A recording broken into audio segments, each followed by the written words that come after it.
తెలంగాణ రాష్ట్రం ఏర్పాటు తర్వాత తెలంగాణ రాష్ట్రంలో అనేక రకాలైన మార్పులు, అనేక రకాలైన సంఘర్షణలు, అనేక రకాలైన ప్రతిఘటనలు, ఇలా రకరకాల అంశాల తర్వాత ఏ నినాదంతో అయితే నీళ్లు, నిధులు, నియామకాలు, సామాజిక తెలంగాణ అనే నినాదంతో మనం తెలంగాణ తెచ్చుకున్నాము. ఏ తెలంగాణ ఏర్పాటు కోసం తెలంగాణ రాష్ట్రంలో ఉన్న ఈ ఎస్సీ, ఎస్టీ, బీసీ, మైనారిటీ వర్గాలకు చెందిన 1269 మంది బీసీ బిడ్డలు, ఎస్సీ, ఎస్టీ బిడ్డలు, లేదంటే అగ్రకులాల్లోని నిరుపేద వర్గాలు ఆత్మ బలిదానాలు చేసుకున్నాయో, ఏ లక్ష్యం కోసం, ఏ ఆశయ సాధన కోసం ఈ ప్రాంత ప్రజలు తమ జీవితాలను లేదంటే తమ కుటుంబాలను ప్రాణ త్యాగం చేసి నిర్మాణం చేసుకున్నారో, ప్రాణత్యాగం చేసుకున్నారో ఆ లక్ష్యం నెరవేరకుండా ఇప్పటికి కూడా ఉమ్మడి ఆంధ్రప్రదేశ్ రాష్ట్రంలో ఎట్లాంటి పరిస్థితులు ఉన్నాయో, ప్రత్యేక తెలంగాణ రాష్ట్రం ఏర్పాటు తర్వాత కూడా ఈ ఎస్సీ, ఎస్టీ, బీసీ, మైనారిటీ వర్గాల్లో వాళ్ళ జీవితాల్లో ఎట్లాంటి మార్పులు లేవు. దానికి ప్రత్యక్ష నిదర్శనం ఈరోజు తెలంగాణ రాష్ట్ర ప్రభుత్వం ఏదైతే కాంగ్రెస్ ప్రభుత్వం చేసిందో socially, economically, educationally, employment, political cost data. So ఆ డేటాలో చాలా స్పష్టంగా కనిపిస్తుంది. ఈరోజు కాంగ్రెస్ పార్టీ ఏం చెప్తుందంటే మాది 140 సంవత్సరాల చరిత్ర కలిగిన పార్టీ, ఈ దేశానికి స్వతంత్రం తెచ్చిన పార్టీ మాదే, ఈ దేశంలో అన్ని వర్గాలకి మేము పెద్దపీట వేశామనేసి ఈరోజు కాంగ్రెస్ పార్టీ చాలా పెద్దగా చెప్తుంది. అట్లాగే ఈ ఉమ్మడి ఆంధ్రప్రదేశ్ రాష్ట్రాన్ని కూడా దాదాపు 60 సంవత్సరాలు పాలించిన పార్టీ కూడా ఈ కాంగ్రెస్ పార్టీనే. కానీ ఈరోజు కాంగ్రెస్ పార్టీ వాళ్ళు చెప్పిన మాటలకి లేదంటే వాస్తవ పరిస్థితులకి చాలా భిన్నంగా కనిపిస్తుంది. ఈరోజు కాంగ్రెస్ పార్టీ ఇచ్చిన డేటాలోనే ఈరోజు తెలంగాణలో దాదాపు ఎస్సీ, ఎస్టీ, బీసీ, మైనారిటీ వర్గాల్లో 75 నుంచి 80% మందికి కనీస విద్య లేదన్నట్టుగా వాళ్ళు ఇచ్చిన డేటాలోనే చెప్తున్నారు. అట్లాగే వైద్య సదుపాయాలు లేవు. ఈరోజు తెలంగాణలో దాదాపు 70 నుంచి 80% మంది ఎస్సీ, ఎస్టీ, బీసీ, మైనారిటీ వర్గాలకు చెందిన వాళ్ళు ఈ రోజు కూడా నిరుపేద వర్గాలుగా, ఈ రోజు కూడా సంవత్సరానికి ₹1,00,000 ఆదాయం లేకుండా కూడా బతుకుతున్న కుటుంబాలు లేదంటే వర్గాలు ఈరోజు అనేకం కనిపిస్తున్నాయి. అది మాత్రమే కాకుండా ఈరోజు తెలంగాణలో అంటే వాళ్ళ జీవన ప్రమాణాలు అనేటివి ఈ ఎస్సీ, ఎస్టీ, బీసీ, మైనారిటీ వర్గాల్లో దాదాపు 80% మంది పూర్తిగా ఈరోజు నిరుపేద వర్గాలుగా దేశానికి స్వతంత్రం రాకముందు ఎట్లాంటి జీవనం గడిపిందో ఈ రోజు కూడా అట్లాగే ఉంది. అట్లాగే ఈరోజు వైద్యం విషయంలో కావచ్చు, ఈరోజు ఉద్యోగాల విషయంలో కావచ్చు, లేదంటే వాళ్ళ యొక్క ఆత్మగౌరవానికి సంబంధించిన త్రాగునీటి సదుపాయాలు కావచ్చు, లేదంటే వాళ్ళు నివసించే ఇళ్ల విషయంలో కావచ్చు, లేదంటే వాళ్ళ పిల్లలకు సంబంధించిన ఉన్నతమైన చదువుల విషయంలో కావచ్చు, ఈరోజు ఈ ఎస్సీ, ఎస్టీ, బీసీ, మైనారిటీ వర్గాలకు సంబంధించి కాంగ్రెస్ ప్రభుత్వం 75 ఏళ్లలో ఎట్లాంటి మార్పులు చేయలేదనే అంశాన్ని వాళ్ళు చాలా స్పష్టంగా వాళ్ళు ఇచ్చిన డేటా ఆధారంగానే మనకు కనిపిస్తుంది. ఇక అది మాత్రమే కాకుండా ఈరోజు కాంగ్రెస్ ప్రభుత్వం తీరు ఇట్లా ఉంటే ఈరోజు బీఆర్ఎస్ ప్రభుత్వం ఏం చెప్తుంది, నమస్కారం, మాది ప్రత్యేక తెలంగాణ రాష్ట్రం ఏర్పడిన తర్వాత తెలంగాణ అనేది బంగారు తెలంగాణ అయింది. తెలంగాణలోని పర్ క్యాపిటల్ ఇన్కమ్ అనేది ప్రతి వ్యక్తి 2024-25 ఏదైతే రిపోర్ట్స్ డేటా ఉందో అంటే ఈ తెలంగాణ పౌరులు ఇప్పుడే సభకు వచ్చేస్తున్న బీసీ ఇంటెలెక్చువల్ ఫోరం చైర్మన్ గారు చిరంజీవి సార్ గారికి స్వాగతం, సుస్వాగతం. కొంచెం రండి సార్, కొంచెం ఉండండి, కొంచెం ఇటు లైన్ సార్, రండి సార్. సార్ సురేష్ సార్ రండి సార్, ఇటు రండి.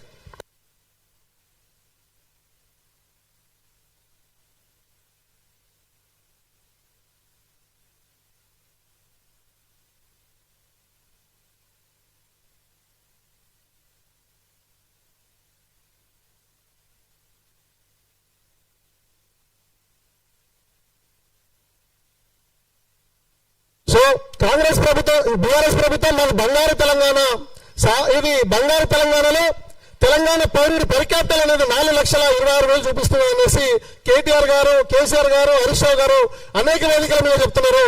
కానీ ఈరోజు కాంగ్రెస్ ప్రభుత్వం ఇచ్చిన డేటాలో ఈరోజు ఎస్సీ ఎస్టీ బీసీల బతుకులు ఎట్లా ఉన్నాయంటే దేశానికి స్వతంత్రం రాకముందు ఆంగ్లేయుడి పాలనలో ఎట్లా ఉన్నాయో ఈ రోజు ఈ తెలంగాణలో కావచ్చు, ఈ దేశంలో దేశ పాలకులు ఈ నల్లోడు పాలిస్తున్నప్పుడు కూడా మన బతుకుల్లో ఎట్లాంటి మార్పు లేదనడానికి వీళ్ళు ఇచ్చిన రిపోర్ట్లు చాలా ప్రత్యక్షంగా కనిపిస్తున్నాయి. ఈరోజు తెలంగాణ కావచ్చు, అటు దేశ స్వాతంత్ర సంగ్రామ పోరాటం కావచ్చు, కేవలం 3 అంశాల ప్రాతిపదికన మాత్రమే పోరాటం జరిగింది. అటు దేశానికి స్వతంత్రం రావడం కోసం కావచ్చు, డాక్టర్ బాబాసాహెబ్ అంబేద్కర్ గారు కావచ్చు, మహాత్మా జ్యోతిరావు పూలే కావచ్చు, లేదంటే నారాయణ గురు లాంటి వాళ్ళు కావచ్చు, పెరియార్ లాంటి వాళ్ళు కావచ్చు, లేదంటే రామ్ మనోహర్ లాల్ లాంటి వాళ్ళు కావచ్చు, భగత్ సింగ్ లాంటి వాళ్ళు, సుభాష్ చంద్రబోస్ లాంటి వాళ్ళు, ఇట్లాంటి మేధావులు కూడా పోరాటం చేసింది దేశానికి స్వాతంత్రం తీసుకురావడానికి. కారణం ఒకటి, ఈ దేశంలోని అణగారిన వర్గాలకి అన్ని వర్గాలతో పాటు విద్యలో, ఉద్యోగాల్లో, రాజకీయంగా, సామాజికంగా అన్ని రకాలుగా కూడా వాళ్ళకి సమ ప్రాధాన్యత రావాలి. అట్లాగే స్వేచ్ఛ, సమానత్వం, సౌభ్రాతృత్వం, సామాజిక న్యాయం అందరికీ కూడా అందుబాటులోకి రావాలనే ఉద్దేశంతో ఈ దేశ స్వాతంత్ర సంగ్రామ పోరాటం జరిగింది తప్ప కొంతమంది అధికారం కోసమో ఈ దేశంలో స్వాతంత్ర సంగ్రామ పోరాటం జరగలేదనే విషయాన్ని ఈ దేశ పాలకులు ఎప్పుడో విస్మరించారు. ఈరోజు ఈ దేశంలో తరతరాలుగా ఈ దేశం నిర్మాతలుగా ఉన్నది కూడా ఈ ఎస్సీ ఎస్టీ బీసీ మైనార్టీ వర్గాలే తప్ప ఎప్పుడు కూడా అగ్రకులాలు కాదనే విషయం మనం చరిత్రను చూస్తే అర్థమవుతుంది. ఈ దేశంలో సంస్కృతులకు, సాంప్రదాయాలకి, లేదంటే కట్టడాలకి, నిర్మాణాలకు మాత్రమే పెద్దపీట ఉంది తప్ప ఈ దేశంలో ఉన్న నరేంద్ర మోడీ గారిని చూసో, జవహర్ లాల్ నెహ్రూ గారిని చూసో, లేదంటే గాంధీ లాంటి వాళ్ళని చూసో ఈ దేశానికి గొప్ప పేరు లేదనే విషయం కూడా మీరు గుర్తుంచుకోవాలి. ప్రపంచ దేశాలు భారతదేశానికి మొక్కేది ఈ దేశంలోని కళలకి, కళాకారులకి, లేదంటే సంస్కృతికి, సాంప్రదాయాలకి, లేదంటే నిర్మాణాలకి. ఆ నిర్మాణాలన్నీ కూడా ఈరోజు ఎస్సీ ఎస్టీ బీసీ మైనార్టీ వర్గాలను ఆధారం చేసుకునే నిర్మాణం ఏంటి తప్ప అగ్రకులాలకు కాదనే విషయం మనకు చాలా స్పష్టంగా కనిపిస్తుంది. భారతదేశం నిర్మాణం ఒకవైపు అట్లుంటే ఈ తెలంగాణ నిర్మాణం మాత్రం చాలా భిన్నంగా ఉంది. ఈ తెలంగాణలో మనకు స్వాతంత్రం రాకముందు నుంచి కూడా ఇక్కడ భూమి కోసం, భుక్తి కోసం, సామాజిక న్యాయం కోసం, ఇక్కడ ఆత్మగౌరవం కోసం మనకు మా భూమి పోరాటాలు జరిగినాయి. అట్లాగే నిజాం వ్యతిరేక పోరాటాలు జరిగినాయి.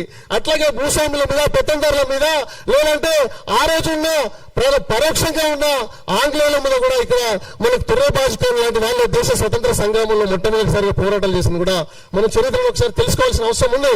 ఈరోజు ప్రత్యేక తెలంగాణ వస్తే, ఇక్కడ దేశం స్వాతంత్రం వస్తే ఈ దేశంలోని పౌరులందరికీ స్వేచ్ఛ, సమానత్వం, సౌభ్రాతృత్వం, సామాజిక న్యాయం చెప్పారు. దేశానికి స్వాతంత్రం వచ్చింది, మన వర్గాల జీవితాల్లో ఎట్లాంటి మార్పు లేదు. అట్లాగే ప్రత్యేక తెలుగు రాష్ట్రం ఏర్పడితే ఇక్కడి ప్రజలకి న్యాయం జరుగుతుందనేసి ఒక ప్రత్యేక తెలుగు రాష్ట్రం విశాలాంధ్రప్రదేశ్, ఉమ్మడి ఆంధ్రప్రదేశ్ ఏర్పాటు చేశారు. అయినా మన బతుకులు ఎట్లాంటి మార్పు లేదు.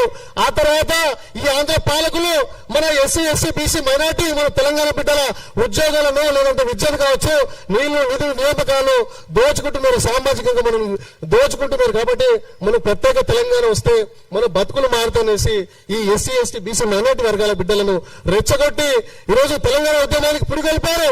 తెలంగాణ ఉద్యమంలో దాదాపు 1269 మంది చనిపోతే అందులో ఎస్సీ ఎస్టీ బీసీ మైనార్టీ వర్గాలకు చెందిన వాళ్ళే దాదాపు 1200 మంది ఈరోజు అమరులైనరు. ఆ అమరుల ఆకాంక్షలు నెరవేర్చడం పోగా ఉల్టా ఈ తెలంగాణలో దోపిడీ అనేది పెద్ద ఎత్తున స్టార్ట్ అయింది. ఈ ఎస్సీ ఎస్టీ బీసీ మైనార్టీ వర్గాలను రాజకీయాలకు దూరం చేసే ఒక కమర్షియల్ పాలిటిక్స్ వైపు, లేదంటే ఈ వర్గాలకి విద్యను, ఉద్యోగాల్లో ప్రాతినిధ్యం లేకుండా ఈ ప్రభుత్వ వ్యవస్థను నిర్వీర్యం చేసే ప్రయత్నంలో భాగంగానే ఈరోజు బీఆర్ఎస్ ప్రభుత్వం అదే చేసింది, 75 ఏళ్ళుగా పాలించిన కాంగ్రెస్ అదే చేసింది, 10 ఏళ్ళు పాలించిన టీడీపీ కూడా అదే చేసింది. సో మొత్తం మన చరిత్ర ఒకసారి పెద్దలు చెప్తారు దాని మీద పూర్తి అంశాలను. అయితే ఈరోజు అన్ని వర్గాల నుంచి మాట్లాడుకుంటూనే ఈ దేశంలో భారత రాజ్యాంగం అనేది చాలా క్లియర్ గా నొక్కి చెప్పిన అంశం ఏంటంటే ఈ దేశంలో స్వేచ్ఛ, సమానత్వం, సౌభ్రాతృత్వం, సామాజిక న్యాయం అనే అంశాల మీద ఏదైతే భారత రాజ్యాంగం ఏర్పడిందో ఆ భారత రాజ్యాంగానికి పునాదులు ఈ స్వేచ్ఛ, సమానత్వం, సౌభ్రాతృత్వం. అయితే ఆ రోజు భారత రాజ్యాంగ నిర్మాణ ఆవశ్యకత ఎందుకు వచ్చిందంటే ఈ దేశంలో ఆంగ్లేయుల పాలన ఉన్నప్పుడు ఈ వర్గాలన్నిటి కూడా ప్రశ్నించే హక్కు ఉండాలి, వీళ్ళందరూ కూడా చట్టసభలో భాగస్వామ్యం కల్పించాలి, వీళ్ళందరికీ కూడా విద్యా ఉద్యోగాల ప్రాతినిధ్యం ఉండాలి. సామాన్య పిల్లలు కూడా అంటే సామాన్య కుటుంబాల్లో పుట్టిన వాళ్ళు కూడా ఉన్నతమైన స్థానాలకు వెళ్ళాలనేసి అంటరానితనం, అస్పృశ్యత, వివక్ష లేని సమాజాన్ని నిర్మాణం చేయాలనే ఉద్దేశంతో ఈ దేశానికి ఒక రాజ్యాంగం రాసుకున్నాం. రాజ్యాంగంలో చాలా స్పష్టంగా చెప్పారు ఎవరి జనాభా ఎంతో, ఏ వర్గాలు ఈ దేశంలో నివసిస్తున్నాయో వాళ్ళకి కావాల్సినంత ప్రాతినిధ్యం, ఆత్మగౌరవం అందించాలనే ఉద్దేశంతో ఈ దేశానికి రాజ్యాంగం రాసుకోవడం జరిగింది. కానీ ఈ దేశానికి రాజ్యాంగం ఏర్పాటు అయిన తర్వాత కూడా రాజ్యాంగాన్ని ఏదైతే రాసుకున్న ఆకాంక్షలు, ఆశయాలు, ఆలోచనలు ఏదైతున్నాయో ఆలోచనలను మళ్ళీ అమలు చేసేది కూడా మళ్ళీ అగ్రకులాలు, లేదైతే ఆ రోజు బ్రిటిష్ పాలనలో ఎట్లయితే బ్రిటిష్ వర్గాలకే పరిమితమైందో దేశానికి స్వాతంత్రం వచ్చిన తర్వాత కూడా మళ్ళీ అది కేవలం కొన్ని వర్గాలకి, కొన్ని కులాలకి, కొన్ని జాతులకు మాత్రం పరిమితమైంది. భారత రాజ్యాంగం గొప్పదే, కానీ దాన్ని అమలు చేసే స్థాయిలో మాత్రం మనం ఎస్సీ, ఎస్టీ, బీసీ, మైనారిటీ వర్గాలు లేకపోవడం వల్ల దేశానికి స్వాతంత్రం రాకముందు మనం నీళ్ళ కోసం కొట్లాడినాం, ఆహారం కోసం కొట్లాడినాం, ఆత్మగౌరవం కోసం, హక్కుల కోసం పోరాటం చేస్తుంటే దేశానికి స్వాతంత్రం వచ్చింది. మళ్ళీ అదే పోరాటం ఉంది. 2 ఏళ్లకు ముందు ఈ ఎస్సీ, ఎస్టీ, బీసీ, మైనారిటీ, మేధావి వర్గాలు ఏ ఆకాంక్షల కోసం, ఏ వర్గాలను చైతన్యం చేయడం కోసం పోరాటం చేశారు. ఆ రోజు మహాత్మా జ్యోతిరావు పూలే, సాహు మహారాజ్ గారు కావచ్చు, లేదంటే డాక్టర్ బాబాసాహెబ్ అంబేద్కర్ గారు కావచ్చు, ఏ నినాదాలు అయితే తీసుకొని కొట్లాడి వాళ్ళ జీవితాలను త్యాగం చేశారు.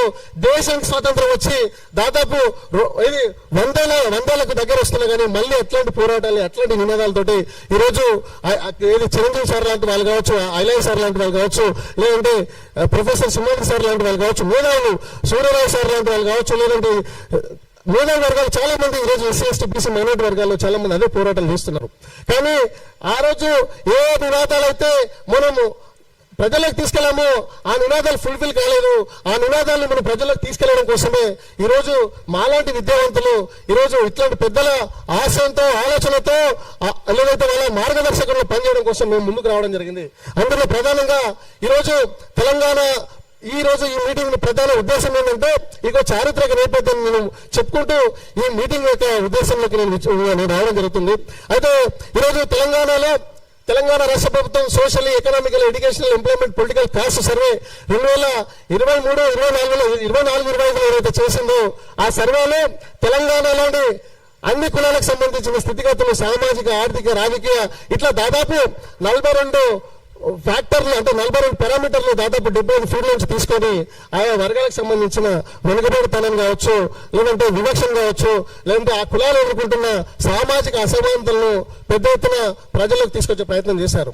అయితే ఈ సర్వే పైన అనేక రకాలైన భిన్నాభిప్రాయాలు ఉండవచ్చు, లేదంటే ఈ సర్వే మీద కొంత మాకు కూడా పూర్తి స్థాయిలో నమ్మకం లేదు. కానీ ఉన్న వాటిలో ఈరోజు మనకు కనిపించే కొంత సైంటిఫిక్ డేటాగా ఇదే కనిపిస్తుంది. కాబట్టి దీని ఆధారంగా చేసుకుని ఇప్పుడే చేస్తున్న తెలంగాణ రాష్ట్ర బహుజన సమాజ్వాదీ పార్టీ రాష్ట్ర అధ్యక్షులు సింహాద్రి సార్ గారికి స్వాగతం, సుస్వాగతం. సమాజ్వాదీ పార్టీ రాష్ట్ర అధ్యక్షులు సింహాద్రి సార్ గారికి స్వాగతం, సుస్వాగతం. కొంచెం సార్ రండి సార్.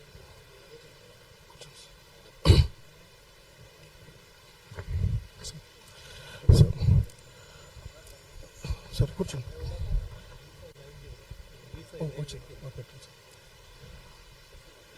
ఆ ఉద్దేశంతో సర్వే చేయడం జరిగింది. ఈ సర్వే మీద కొన్ని అభ్యంతరాలు ఉన్నమాట వాస్తవం. కానీ మనకు దొరుకుతున్న సర్వేలో కొంత వాస్తవంగా మేధావులు దాని మీద పూర్తి స్థాయిలో చెప్తారు. ఇంకా ఈ సర్వే ఎందుకు వచ్చింది, దీని చారిత్రక నేపథ్యం ఏంటి, మరి ఈ సర్వేలో ఉన్న అంశాలు ఏంటి అనే అంశాలను పూర్తి స్థాయిలో అందరూ కూడా అన్ని విషయాలు చెప్తారు. అయితే నేను అన్ని విషయాలతో పాటు ఈరోజు తెలంగాణలో అత్యధికంగా ఈ మూలవాసులుగా నివసిస్తూ ఈ తెలంగాణలో బీసీ, ఎస్సీ, ఎస్టీ వర్గాలన్నింటినీ కలుపుకొని జీవన సాగిస్తూ ఈ మూలవాసులుగా ఈ ప్రాంతంలో నివసిస్తున్న అత్యధిక జనాభా కలిగిన సామాజిక వర్గం ముదిరాజ్ సామాజిక వర్గం. ఈరోజు తెలంగాణ రాష్ట్రం ఏర్పాటులో కూడా దాదాపు 81 మంది ముదిరాజ్ కులానికి చెందిన ముదిరాజ్ బిడ్డలు ఈ తెలంగాణలో ఆత్మ బలిదానం చేసుకోవడం జరిగింది. ముదిరాజులు దేశ స్వాతంత్ర సంగ్రామంలో ఉన్నారు. అట్లాగే ఉమ్మడి ఆంధ్రప్రదేశ్ రాష్ట్రానికి సంబంధించిన పోరాటాల్లో ఉన్నారు. అట్లాగే 1969 తొలిదశ ఉద్యమంలో 369 మంది ఈ మన తెలంగాణ బిడ్డలు ఈరోజు ఆ ఆంధ్ర పాలకు పిట్టలను కాల్చినట్టు కాల్చి చంపితే వాళ్ళు ఏ నినాదం కోసం అయితే, ఏ ఆశయం కోసం అయితే, ఏ ఆలోచన కోసం అయితే ఈ తెలంగాణ కోసం వాళ్ళు అమరులైన ప్రాణత్యాగం చేశారు. ఆ ప్రాణత్యాగాలను, అమరత్వాన్ని, ఆకాంక్షలను, ఆశయ సాధనని భవిష్యత్ తరాలకు అందించాలని నెల్లి లక్ష్మీనారాయణ గారు ముదిరాజు బిడ్డ మన అసెంబ్లీ ఎదురుగా ఉన్న అమరవీరుల స్థూపానికి ఆ రోజు శంకుస్థాపన చేయడం జరిగింది. ఆ రోజు మా ఆంధ్ర పాలకులు నెల్లి లక్ష్మారాయణ గారు, మీరు మేయర్గా ఉన్నారు, మీకు అవసరమైతే పార్టీలో లేదంటే ప్రభుత్వంలో పెద్ద ఎత్తున మీకు అవకాశాలు కల్పించి మీకు ఉన్నతమైన స్థానం ఇస్తాం, లేదంటే పెద్ద పదవులు ఇస్తాం, మీరు తెలంగాణ వాదానికి కొంచెం దూరంగా ఉండాలంటే కూడా నా ప్రాణాలు పోయినా సరే నాకు పదవులు అవసరం లేదు, నా తెలంగాణ జాతి ఆత్మగౌరవం ముఖ్యమనేసి ఆ రోజు ఆయనకు షూట్ అండ్ ఆర్డర్స్ పాస్ చేసినా గానీ వాటిని ఎదుర్కొని మన ముదిరాజ్ బిడ్డ ఈరోజు అమరవీరుల స్థూపానికి శంకుస్థాపన చేశారు. ఆయనని శంకుస్థాపన చేసిన పాపానికి పదవి నుంచి తొలగించడం కాకుండా చెంచలగూడ జైల్లో కూడా ఆయన జైలుకు పంపించే ప్రయత్నాలు కూడా చేశారు. ఆయన చనిపోయారు కూడా ఈ తెలంగాణ కోసం పోరాటం చేశారు. అట్లాగే మలిదశ ఉద్యమం స్టార్ట్ అయినప్పుడు ఈరోజు పోలీస్ కృష్ణన్న ఇక్కడ కామారెడ్డిలోని బిఎస్ఎన్ఎల్ టవర్ ఎక్కేసి ఆయన నా తెలంగాణ వస్తే ఇక్కడ ప్రజల యొక్క ఏదైతే ఆకలి బాధలు లేదంటే పేదరికం వివక్ష అంతరంతరం పోయి అన్ని వర్గాలకు, నా ఎస్సీ ఎస్టీ బీసీ వర్గాలకు మరి ముఖ్యంగా నా జాతి బిడ్డలకు న్యాయం జరుగుతుంది వేసి ఈరోజు తెలంగాణ మలిదశ ఉద్యమంలో తొలి అమరుడుగా గన్ను కాల్చుకొని చచ్చిపోయిన మన పోలీస్ కృష్ణ యొక్క త్యాగాన్ని కూడా ఈ తెలంగాణ రాష్ట్రం ఏర్పడిన తర్వాత మాకు రాలేదు. ఈ రోజు 2014 నుంచి 2023 వరకు కూడా ముదిరాజ్ కులం నుంచి ఈ రోజు మా జనాభా ప్రభుత్వం చెప్తున్న లెక్కల ప్రకారం 26,36,641 అని చెప్పిన మా జనాభా ప్రకారం మాకు రావాల్సిన ఎమ్మెల్యేలు కనీసం 8 నుంచి 12 ఎమ్మెల్యే స్థానాలు మాకు ఉండాలి. కానీ తెలంగాణ రాష్ట్రం ఏర్పడిన తర్వాత కూడా మా ముదిరాజ్ కులం నుంచి కేవలం ఒక్కొక్క ఎమ్మెల్యేలు గెలుస్తున్నారు. మమ్మల్ని రాజకీయంగా చేరదీసే పార్టీలు కూడా మమ్మల్ని వంచే ప్రయత్నం చేశారు. ఈరోజు ముదిరాజ్ బిడ్డలంటే కేవలం ఓటు బ్యాంక్ రాజకీయాలుగా చూస్తున్నారు.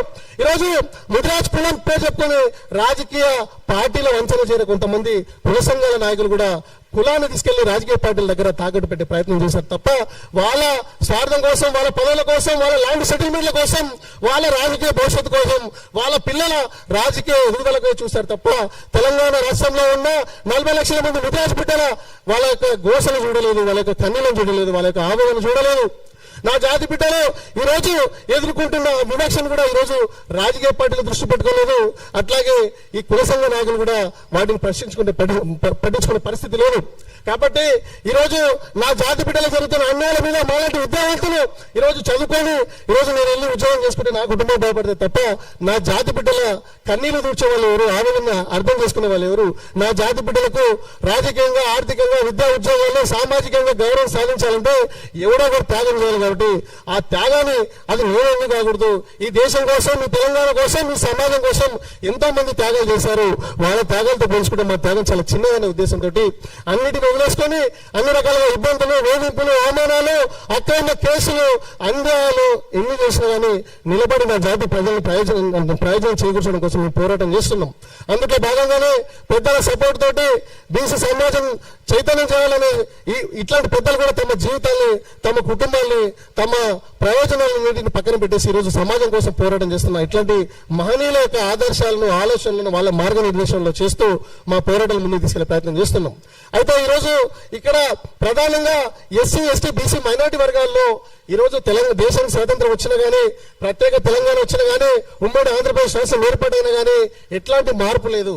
అయితే ఈరోజు ఏ కులమైనా తమ జరుగుతున్న అన్యాయాన్ని పూర్తి స్థాయిలో లోతుగా విశ్లేషణ చేసి ఆ కులానికి సంబంధించిన వెనుకబాటుతనాన్ని పూర్తి స్థాయిలో ఒక పోస్ట్మార్టం రిపోర్ట్ చేసిన తర్వాత దాన్ని ఎట్లా చైతన్యం చేయాలి, ఎట్లా ప్రగతి పథకంలోకి తీసుకెళ్లాలనే ఉద్దేశంతో అందరూ కూడా, అన్ని కులాలు కూడా ఆయా వర్గాల్లో ఉన్న పేదరికాన్ని కానీ, లేదంటే అంచువేతను కానీ, వివక్షను కానీ, రాజకీయ వెనుకబాటుతనాన్ని కానీ ఇట్లాంటి అన్ని అంశాల మీద రకరకాలుగా వేదికలు ఏర్పాటు చేసి వాటిని ప్రజలకు తీసుకెళ్లాలి.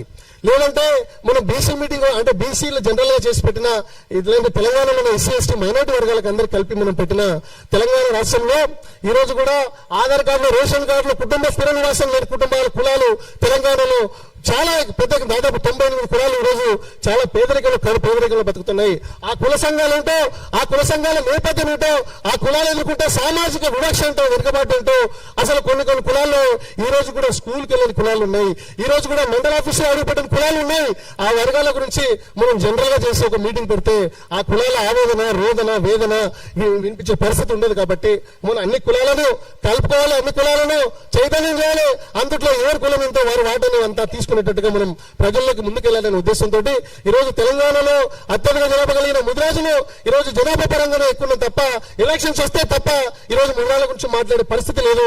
ఈరోజు ఎలక్షన్స్ వస్తేనే రోడ్ల మీదకి వచ్చి జై ముదిరాజుల ఐక్యత వర్ధిల్లాలని చెప్పే నాయకులు ఉన్న ఈ రోజుల్లో నా జాతిని ఛేదనం చేయాలి, నా జాతిలో ఉన్న వెనుకబడితనాన్ని పేదరికాన్ని సమాజానికి చెప్పాలి, ఇందులో ఉన్న వివక్షను అసమానతలు కారణాలను మనం వెలుగులోకి తీసుకొచ్చే ప్రయత్నం చేయాలనే ఉద్దేశంతో దేశానికి స్వాతంత్రం వచ్చిన తర్వాత నాకు తెలిసి ఇది చెప్తే కొంత అతిశయోక్తి ఉంటుంది, కానీ ఈ దేశానికి స్వాతంత్రం వచ్చిన తర్వాత కావచ్చు, ఈ తెలంగాణ రాష్ట్రం ఏర్పడిన తర్వాత కావచ్చు, అసలు ఈ సౌత్ ఇండియాలోనే మొట్టమొదటిసారిగా ముదిరాజుల యొక్క స్థితిగతుల మీద జీవన ప్రమాణాల మీద పెట్టే మొట్టమొదటి ప్రోగ్రాం ఇదే.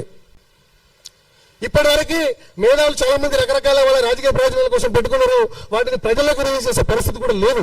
కానీ ఈ రోజు మనం పెట్టే ఏదైతే ఈ మీటింగ్ ఉందో, ఏదైతే ఈ చర్చ వేదిక, ఈ రౌండ్ టేబుల్ సమావేశం ఉందో, భవిష్యత్తులో ఒక 50 ఏళ్ల తర్వాత, ఒక 100 ఏళ్ల తర్వాత ప్రొఫెసర్ చిరంజీవి ఇది సింహాద్రి సార్ గారు లాంటి వాళ్ళు కావచ్చు, లేదంటే చిరంజీవి సార్ లాంటి వాళ్ళు కావచ్చు, చరిత్రలో ముద్రా జాతికి ఇది మార్గదర్శకం చూపించిన దార్శనికులుగా మిగిలిపోతారు.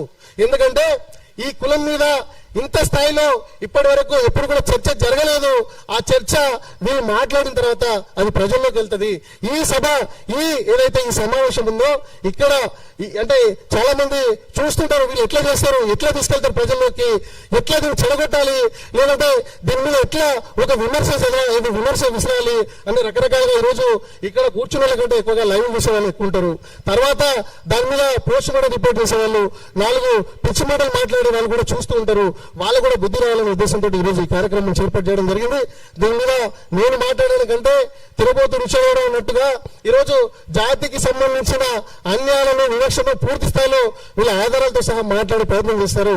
దానికి సంబంధించి పూర్తి సమాచారాన్ని, ముదిరాజ్ కులానికి సంబంధించిన స్థితిగతులను, ముదిరాజ్ కులం యొక్క పోస్ట్ మార్టాన్ని లేదంటే స్కానింగ్ ని వీళ్ళ రూపంలో ఇప్పుడు మనం త్వరలో వినబోతున్నాం.